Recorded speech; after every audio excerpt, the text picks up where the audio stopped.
Good afternoon, everyone. I'm meteorologist Justin Stapleton. We're still looking at some heavy rain out there. A majority of that now pushing eastward. You can see it from Beaumont all the way down towards Sabine Pass and the Bolivar Peninsula. This is where we still have flash flood warnings for Chambers County until 2:15 as a lot of this heavier showers and thunderstorms continue to trend their way from south to north right off of the Gulf. Now, we're seeing still some of the heaviest there, and then as you get from around League City down towards Galveston, should see some improvement there over the next hour to 2 hours. But as we go back off to the west, this is where we had the rain moving through earlier. We're seeing some redevelopment right along the Highway 59 corridor there from Wharton, just south of Rosenberg. Again, areas along the Brazos and certainly Colorado rivers that don't need any more rainfall. So that's what we'll have to watch as we get in towards this afternoon. Our big upper level low, the one driving all of this rainfall, still to the west and south of Austin. And so you can see that going from San Angelo up to Dallas all the way down towards Houston, and some breaks back off to the west. That's where we're getting some sunshine. We're kind of destabilizing the air, sort of stirring up the atmosphere a bit,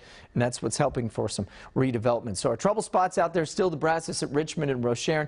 Both have crested or will crest within the next 24 hours. Still going to stay in major flood stage through the weekend. The Trinity over at Liberty should stay in major flood stage through the weekend and even early into next week. And then, of course, the West Fork of the San Jacinto River was going down yesterday, got hit pretty hard by yesterday's rain.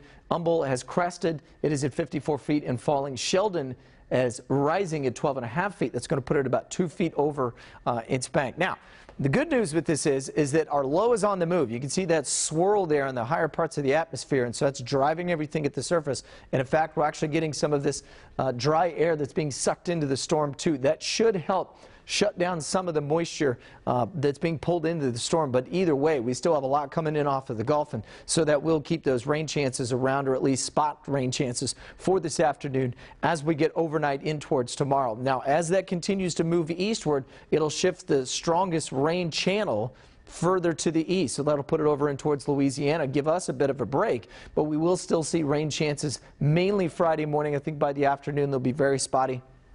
30–40% coverage. And then finally, as we get in towards our Friday night and Saturday, the ADOT starts to drift southward.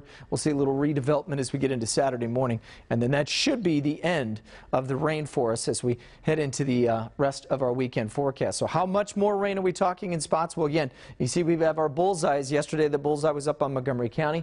And this morning, that bullseye is a little further south, moving down towards portions of Wharton County. So there is a chance that we could get a bullseye setting up where we might see 6, 7, 8 inches of rain. Broad brush, though, we're talking more of about 2 to 4 as we head in towards the weekend forecast. So we'll continue to keep it stormy this afternoon at times. Certainly by Friday, tomorrow morning, I think it should be much better as we get into the afternoon. Saturday, some pop-up varieties as we go through the morning and early afternoon. Much, much better forecast looking as we get into Sunday and Monday, only about 30–20% chance. And then by next week, back to a hot and dry forecast. Thankfully, much needed this time of year with all the flood concerns out there. So we'll continue to monitor the high water spots and also road closures. You can get those right here at click2houston.com.